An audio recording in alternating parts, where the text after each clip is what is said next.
والطاهرين والمعصومين الأجمعين خصوصا على سيدنا ورسول العظيم على ذبه نبينا عليه الصلاة والسلام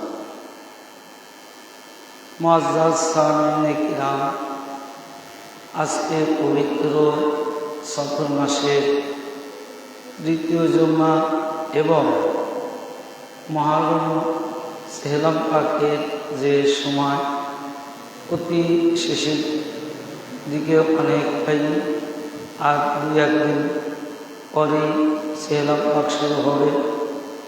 তার মানে আজকে এই মুহররমের যে শোকের মাস তার শেষ জুমা।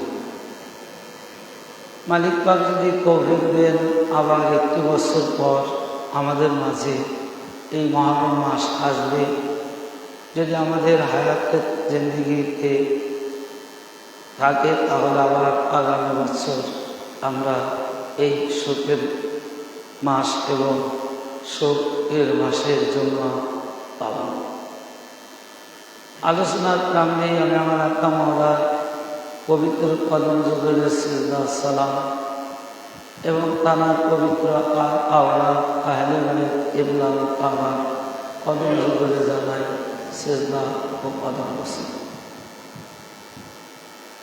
মুহররম মাসটা আসলে খুবই শোকের মাস। যারা ইমাম পাকদের ভালোবাসা যাদের মধ্যে আছে তারা মুহররম মাসকে শোক হিসাবে মানে এবং শোকের দিন হিসাবে শোক পালন করে।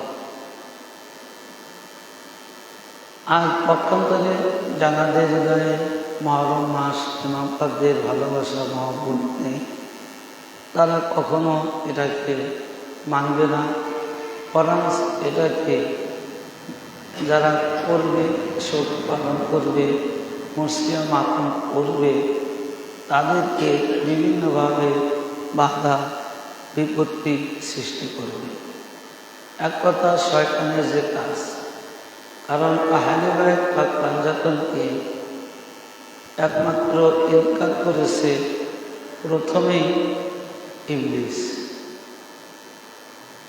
এর ঘটনা এই যে যখন আদম আলাইহিস সালামকে সৃষ্টি করা হলো, সৃষ্টি করার পরে যখন তার ভিতর রূহ দেওয়া হলো, তো এই রূহ কিন্তু ভিতরে থাকেনি।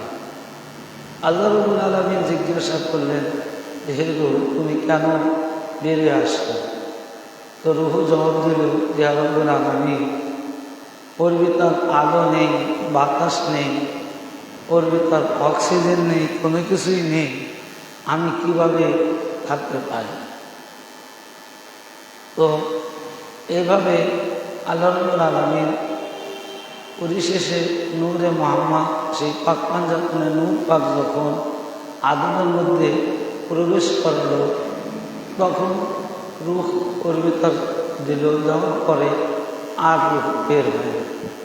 তো জিজ্ঞাসা করে যে এখন তুমি বের হও না কেন, কারণটা কি?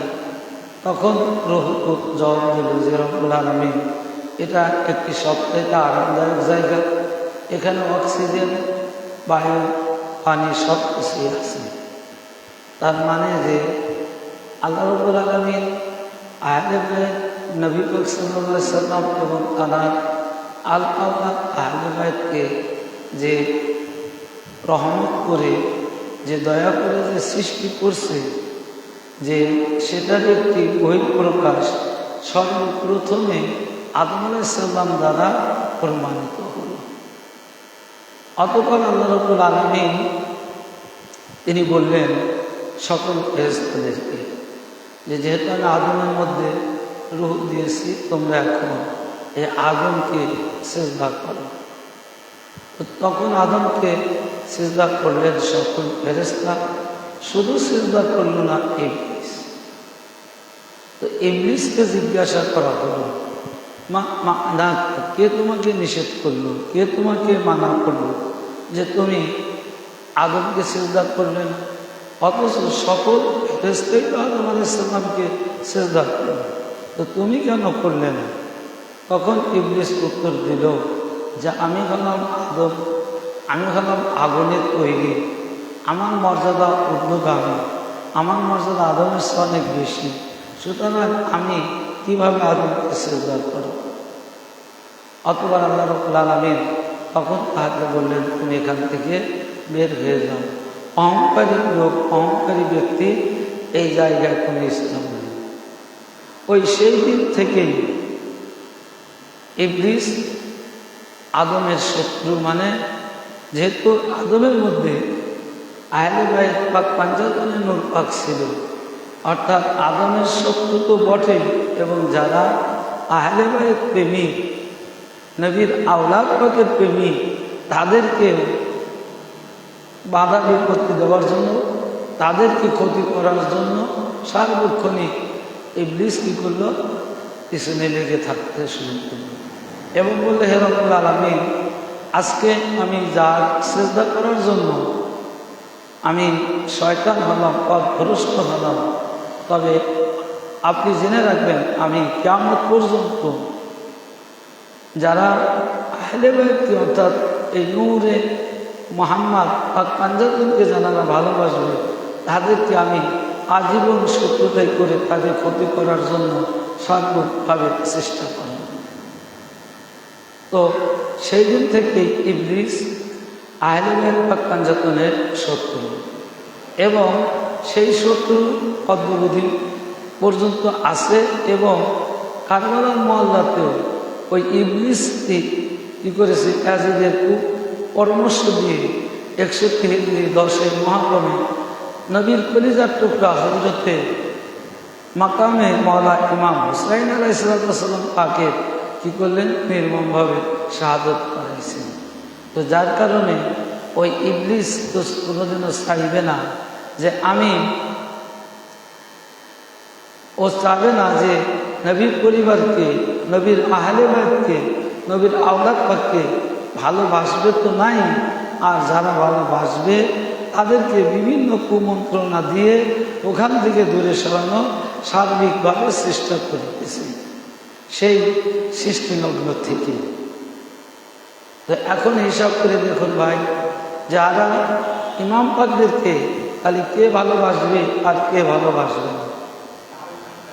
যারা ইবলিস তথা আজাজিলের অনুসারী,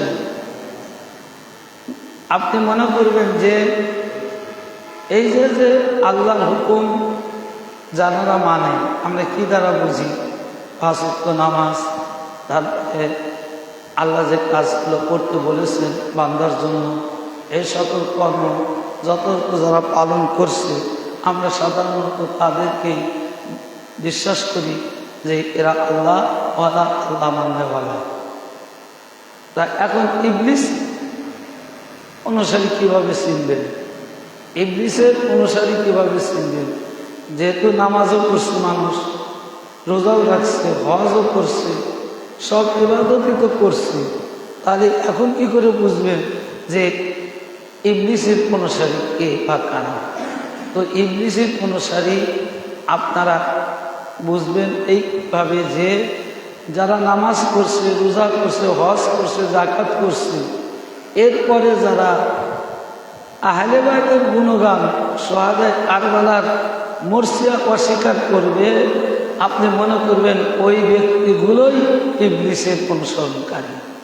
একমাত্র ইবলিসের অনুসারী ব্যক্তিবর্গ ছাড়া এই মহরম মাসের বিরুদ্ধচারণ কেউ করে না। মহরম মাসের এই মাকাম, এই মরসিয়া, এই নামাজের বিরুদ্ধচারণ একমাত্র তানারাই করে যারা ইবলিসের অনুসারী। সে হতে পারে নামাজি, সে হতে পারে রোজাদার, সে হতে পারে যাকাত আদায়কারী, হতে পারে আল্লাহর সকল হুকুম পালনকারী, কিন্তু তার মধ্যে যদি হৃদয়ের মধ্যে ইমাম পাকদের আহলে বাইতের মহব্বত না থাকে, তাহলে বুঝে নেবেন যে ওই ব্যক্তি ইবলিসের অনুসারী। আল্লাহ রাব্বুল আলামিন এই জন্য এই যে প্রত্যেক ইবাদতের হুকুম করলেন, নামাজের হুকুম করলেন, রোজার হুকুম করলেন, হজের হুকুম করলেন, যাকাতের হুকুম করলেন যে তোমরা যাকাত দাও, নামাজ আদায় করো, কিন্তু কোনো বস্তু এই যে শুধু এগুলোর মধ্যে শুধু হুকুম রয়েছে, আল্লাহর হুকুম প্রত্যেকটা মানুষের, প্রত্যেকটা মুসলমানের পালন করতে হবে, এটা সত্য। নামাজ আল্লাহ তাআলা পড়তে বলেছেন, এই নামাজ আমাদের প্রত্যেকেরই আদায় করতে হবে। রোজা আমাদের রাখতে বলছেন, প্রত্যেক ব্যক্তির রোজা রাখতে হবে। হজ দিতে বলছেন, প্রত্যেক ব্যক্তির হজ দিতে হবে। জাকাতের কথা আল্লাহ তাআলা হুকুম করেছেন, জাকাতও প্রত্যেক মানুষের দিতে হবে। কিন্তু আল্লাহ রাব্বুল আলামিন এগুলো চান নাই, এগুলো হুকুম করেছেন, এগুলো বান্দার জন্য দিয়েছেন। রিসালাতের মধ্যে যা যা আছে সব কিছুই আল্লাহ তাআলা বান্দার জন্য খাস করে দিয়ে দিয়েছেন। আল্লাহ রাব্বুল আলামিন শুধু এর বিনিময়, এই নামাজ রোজা হজ যাকাতের বিনিময় শুধু একটা বস্তু আল্লাহ তাআলা চেয়েছেন, সেটা হলো নবী এবং নবীর আহলে বায়ত, নবীর আপনজনের ভালোবাসা। যে তোমরা যাকাত আমি তোমাদের দিয়েছি, তোমরা নাও। হজ আমি তোমাদের হুকুম করেছি, তোমরা হজ নাও, রোজা নাও, যাকাত নাও, নামাজ নাও, কিন্তু এর বিনিময়টা তোমরা চুকিয়ে দাও। এর বিনিময় কি? এর বিনিময় হলো রাসূল পাক সাল্লাল্লাহু আলাইহি সাল্লামের আপনজনের মহব্বত। কেননা আমি নামাজ দিয়েছি, আমি রোজা দিয়েছি, আমি হজ দিয়েছি, আমি যাকাত দিয়েছি, আর এই হজ যাকাত নামাজ কালেমার বিনিময় আমি একটা বস্তু তোমাদের কাছে চেয়েছি আজরান হিসেবে, সেটা হলো নবীর আহলে বায়ত, নবীর আপনজনের ভালোবাসা। যদি তোমরা নবীর আপনজনের ভালোবাসা না দিতে পারো, তাহলে তোমরা আমার থেকে নামাজ রোজা হজ যাকাত কিছু পাবে না।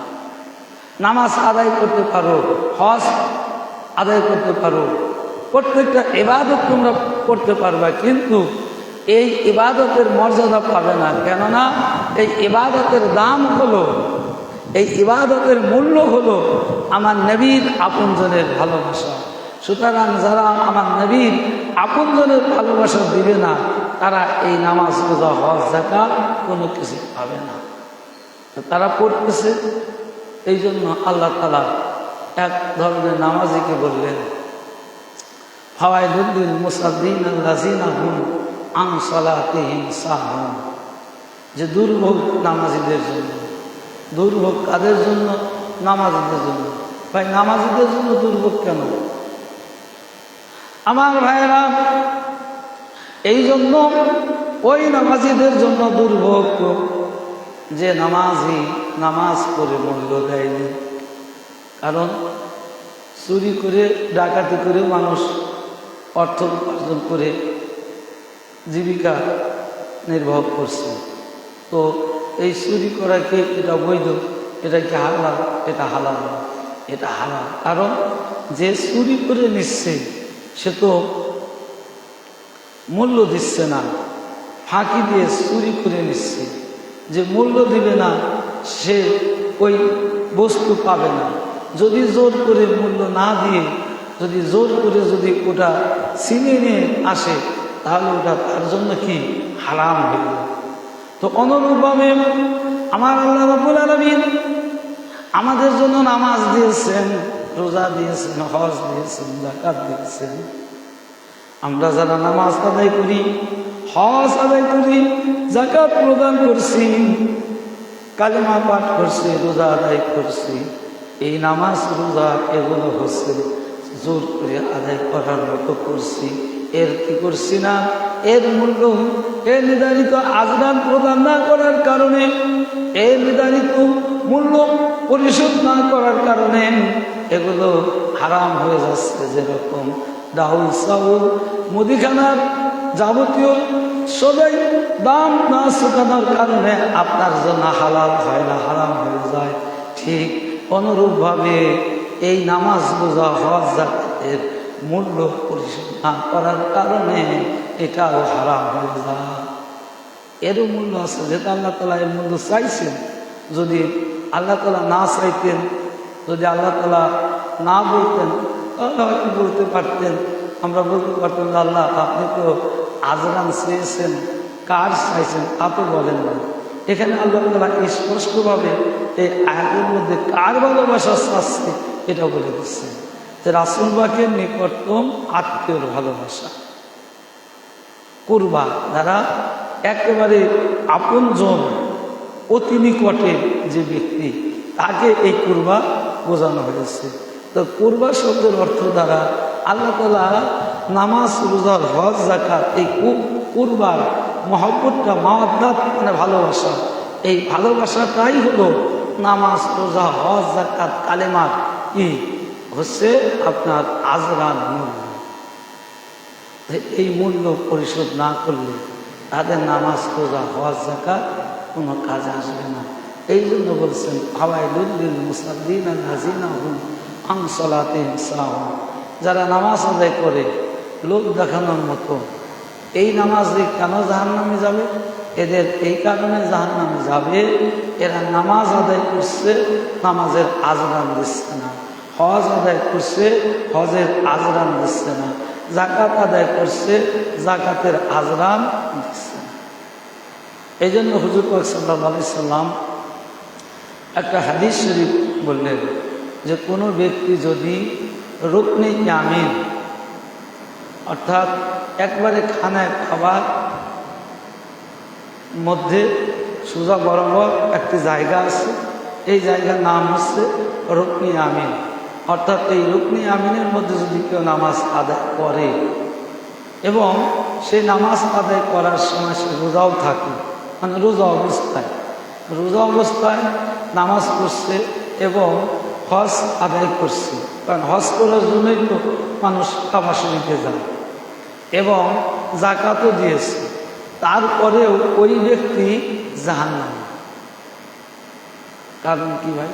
যে এত কাছে, এত উত্তম একটি জায়গায় সে নামাজ আদায় করছে, এত ভালো জায়গায় সে নামাজ আদায় করছে, এরপরেও সে জাহান্নামী কেন যাবে? দেখালাম না সে জাহান্নামী কেন যাবে? কারণ হলো সে রুকনে ইয়ামিনে নামাজ আদায় করছে, রোজা রাখছে, হজ করছে, যাকাত আদায় করছে, সমস্ত বিদ্যা, সমস্ত আমল সে করছে, কিন্তু তার মধ্যে একটা আমল নাই, সেটা হলো নবীর আপনজনের ভালোবাসা। যদি নবীর আপনজনের ভালোবাসা না থাকে তাহলে তার ওই সকল ইবাদত বন্দেগী কোনো কিছুই কবুল হবে না। তার জ্বলন্ত প্রমাণ ইবলিস। ইবলিস কিন্তু এমন কোনো জায়গা নেই যে সে আল্লাহ সিজদা দেয়নি। এই পৃথিবীর মধ্যে তামাম জায়গায়, হালাল জায়গায় ইবলিস আল্লাহ সিজদা দিয়েছে, এবং ইবলিস এত ইবাদত করেছে, অনেক বয়স পেয়েছিল, অনেক বছর কাল সে আল্লাহর ইবাদত বন্দী করে কাটিয়েছে। তাহলে যদি জান্নাতে কেউ ইবাদত করে যেত, যদি ইবাদতের বিনিময় যদি কোনো ব্যক্তি জান্নাত পাইত, তাহলে সর্বপ্রথম ইবলিসই পাইত। তাহলে ইবলিস অনেক ইবাদত করেছে, অনেক ইবাদত করেছে। তা এখন ইবলিস জান্নাতে যাওয়া তো দূরের কথা, তার গলায় লাম, সে শয়তান। তাহলে কারণটা কি? কারণ হলো একটাই, যে এই কারণে সে শয়তান, এই কারণে সে জাহান্নামে যাবে। সে ইবাদত করছে, নামাজ করছে, সেজদা করছে, সব কিছুই করছে, কিন্তু শেষ পরিশেষে সে হজরতে আদম আলাইহিস সালামের ভিতর নূরে মুহাম্মাদি ছিল, সেই নূরে মুহাম্মাদিকে তাজিম না করার কারণে সমস্ত ইবাদত তার বরবাদ হয়ে গেছে, সে জাহান্নামে হয়ে গেছে। শুধু একটা হুকুম পালন না করার কারণে। তাহলে এখন বোঝেন যে আহলে বায়তকে ভালোবাসাটা কতটা অপরিহার্য, কতটা মানে প্রিয় কাজ। এই জন্যই আল্লাহ তাআলা চেয়ে নিলেন। তা এখন যারা এই যে বর্তমান যারা আমরা ইবাদত করি, ইবলিসের সমান ইবাদত হয় আমাদের, নাউজুবিল্লাহ, ইবলিসের সাথে তুলনা না, কিন্তু ইবাদত কিন্তু ইবলিসের সমকক্ষ কেউ করতে পারছে না। তো ইবলিস যদি এত ইবাদত করে, সে যদি আল্লাহর সাওয়াবস্তু না দেওয়ার কারণে সে জাহান্নামী হয়, তাহলে এখন যারা নামাজ পড়ে, রোজা রেখে, হজ করে, তারা যদি আজকে এই আহলে বায়তের বিদ্বেষ করে, তারা কি করে জান্নাতে যেতে পারে? অর্থাৎ এই জন্য আল্লাহ বললেন ফাওয়াইলুল লিল মুসাল্লিন আল্লাযিনা হুম আন সালাতিহিম সাহুন, যে ওই নামাজি তার জন্য দুর্ভোগ, ওই নামাজি তাকে জাহান্নামে নেবে যে নামাজির মধ্যে নবীর প্রেম নেই, নবীর আপনজনের ভালোবাসা নেই। সম্মানিত উপস্থিতি, আমরা এই কারণে দীর্ঘ 50টি দিন পহেলা মহরম হতে 10ই মহরম পর্যন্ত আমরা আঞ্জুমানে কাদিরিয়া শাখা কর্তৃক যে সকল জায়গায় খানকা শরীফ মসজিদ পাক আছে সেখানে আনুষ্ঠানিকতার সাথে জামাতের সাথে আমরা মাহতাম মোর্শেদ করেছি। তারপর থেকে শুরু হয়েছে ব্যক্তিগতভাবে যে যেরকমভাবে পারছে সে মাহতাম মোর্শেদের মাধ্যম দিয়ে সময় কাটাচ্ছে। আর যারা ইবলিসের পদাঙ্কনসারী, ইবলিসকে যারা অনুসরণ করছে তারা কি করেছে, এইগুলোর বাধা দিয়েছে। এইগুলোর তো মানেই নাই, যাতে এগুলো না হয় আজ পর্যন্ত কিয়ামত পর্যন্ত তারা এই আহলে বায়ত অনুসারী, আহলে বায়তের প্রেমিকদের সাথে শত্রুতাই করবে এবং তাদেরকে বাধা বিপত্তি প্রদান করে যাবে। যার কারণে আজকে আমরা সৌভাগ্যবান যে আমরা আহলে বায়ত পাকের ভালোবাসতে পেরেছি। এটা আমাদের জন্য খুবই গুরুত্বপূর্ণ, আমাদের ভাগ্য সুপুরস্বর্গ। সম্মানিত উপস্থিতি, তো দেখতে দেখতেই আজকে সেই সেহলাম পাকের মধ্যে আজকে শেষ জুম্মা। আর 1 বছর পর মালিক পাক যদি আমাদের হায়াত দেন তাহলে এই মহরম মাস পাবো, আবার এই মহরম মাসে এই জুম্মা পাব।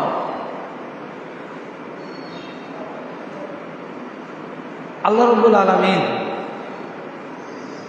রোজ মাহশারের দিন যখন বিচার করবে, আমি তো বললাম যে বিচার যদি করে, এই যে আরেকটা ঘটনা, আরেকটা কথা মনে পড়ে গেল, সেটা হলো এই যে দেখেন যদি নামাজের হিসাব নিত তাহলে ইবলিস কি হতো, নামাজ পড়ছিল, ইবলিসের নামাজের আজরান দেওয়া লাগতো। কারণ আল্লাহ কি আলাইসাল্লাহু বি আহকামিল হাকিমিন, আল্লাহর সমকক্ষ কোনো বিচারক নেই, তিনি প্রজ্ঞাময় এবং তানার সমকক্ষ কোনো বিচারক নেই। তো যদি নামাজের বিচার করতো, হিসাব চাইতো, যদি রোজার হিসাব চাইতো, হজের হিসাব চাইলে, তাহলে ইবলিসই কি সবার আগে থাকত। কারণ ইবলিস নামাজ পড়ছে, নামাজের আজরান দেবে না, আল্লাহ দিতে হতো। হজ করছে, হজের আজরান দেবে না, দিতে হতো। শুধু ইবলিস নয়, মুআবিয়া বলেন, সুফিয়ান বলেন, ইয়াজিদ বলেন, এবং যে 62,000 যে কাফের বেমান সৈন্য ছিল কারবালার মহল্লাতে, তারাও তো নামাজ পড়ছিল। নামাজের হিসাব যদি হতো মূল, তাহলে তাদেরকেও তো নামাজের আজরান দিতে হতো। তো সব নামাজি তো নামাজের আজরান চাইবে, সব রোজাদারি তো রোজাদারের আজরান চাইবে, সব জাকাত আদায়কারী তো জাকাতের আজরান চাইবে, হজ অর্থাৎ সকল হাজিগণিত হজের কি করবে, আজরান চাইবে। তাহলে আল্লাহ যদি, যেহেতু আল্লাহ ন্যায় বিচারক, তাহলে তাদের আজরান পঙ্খানুরূপে তাদের দেওয়া লাগত, অবশ্যই দেওয়া লাগত।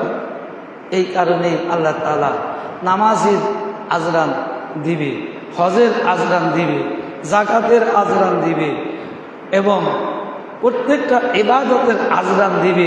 ওই ব্যক্তির ইবাদতের আজরান দিবে যে ব্যক্তির মধ্যে নবীর আপনজনের মহব্বত থাকবে। নবীর আপনজনের মহব্বত যাদের মধ্যে থাকবে না, নবীর কলিজার টুকরা যাদের মহব্বত যাদের মধ্যে থাকবে না, তাদের আজরান আল্লাহ দেবে না।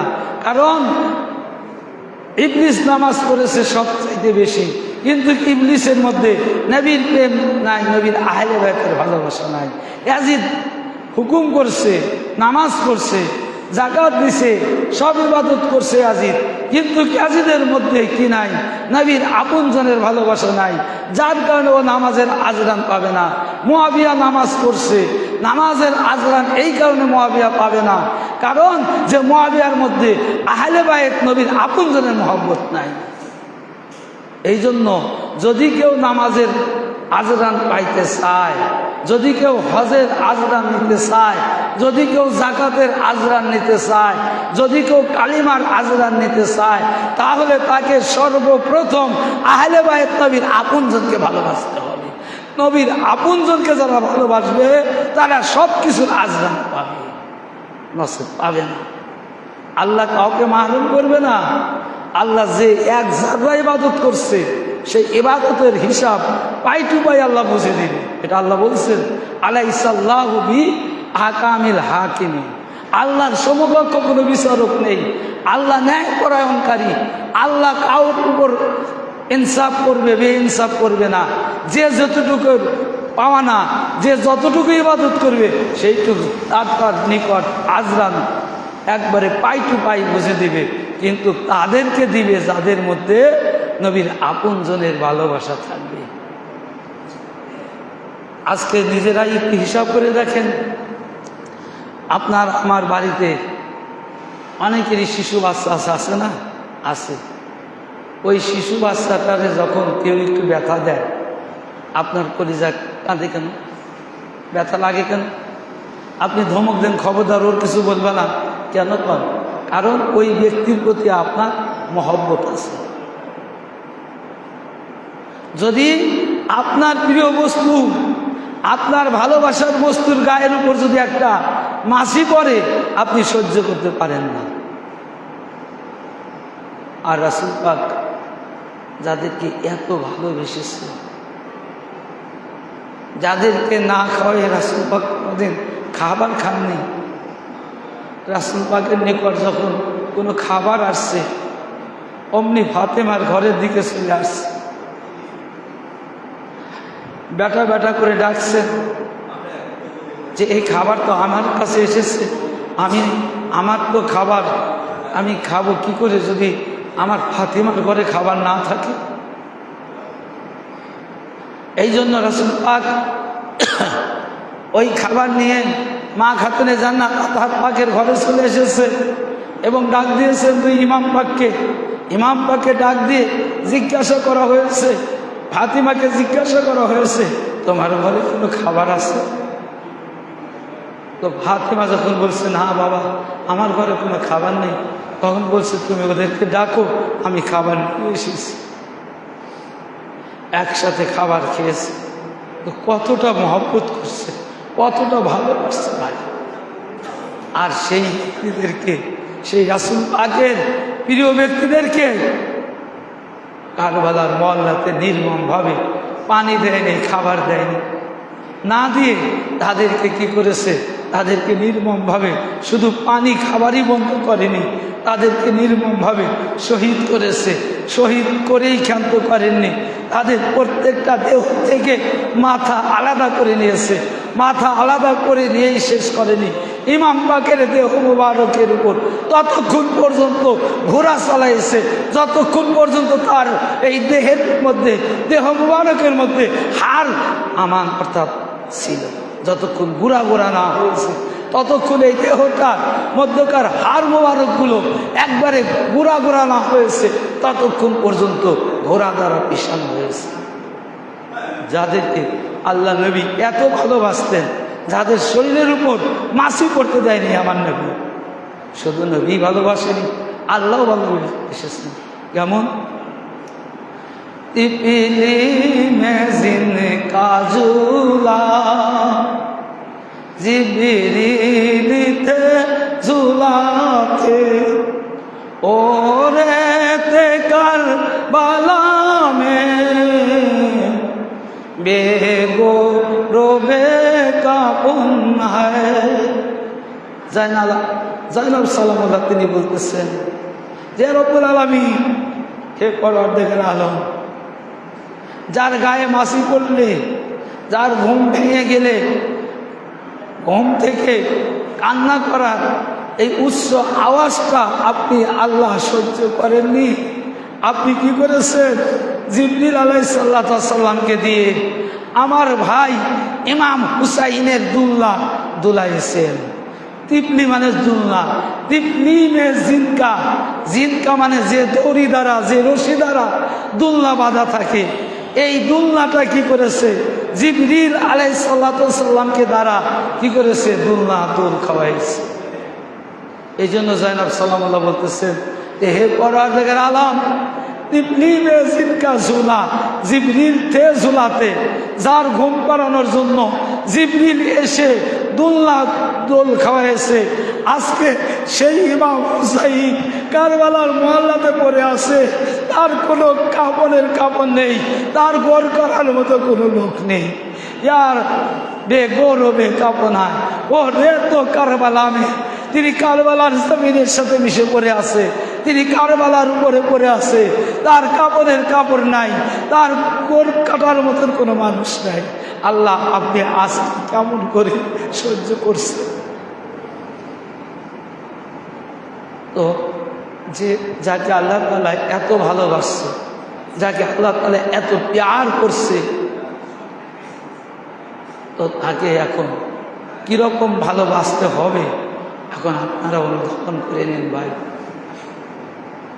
তো এই কারণে আল্লাহ তাআলা ওই নামাজের যে কথাটা বললাম, ওই নামাজের হিসাব পঙ্খানুরূপে পাই টু পাইভাবে বুঝে দিবে যে নামাজের হৃদয়ের মধ্যে রাসূল পাকের আপন জনের ভালোবাসা থাকবে। ইবাদত বন্দিগি সমস্ত কিছু একটা বিষয়ের সাথে সম্পর্ক, সেটা হলো আহলে বাইত। যাদের ইবাদতটা আহলে বাইতের সাথে অ্যাটাচড আছে, যাদের ইবাদতের মধ্যে আহলে বাইতের ভালোবাসা নিয়ে যারা ইবাদত করবে, তাদের হিসাব আল্লাহ তাআলা পাই টু পাই দিয়ে দিবে। আর যারা আহলে বাইতের বিদ্বেষ রেখে, আহলে বাইত নবীর আপনজনের বিদ্বেষ রেখে যারা ইবাদত করবে, ওই সকল ইবাদত দুনিয়ার থেকেই ডিলিট হয়ে যাবে। ওটা ওই হাসর কবর পর্যন্ত পৌঁছাইবে না, কারণ তারা আদি অনন্তকাল জাহান্নামী হবে। জাহান্নামের নিকট কোনোদিন নামাজ থাকতে পারে না।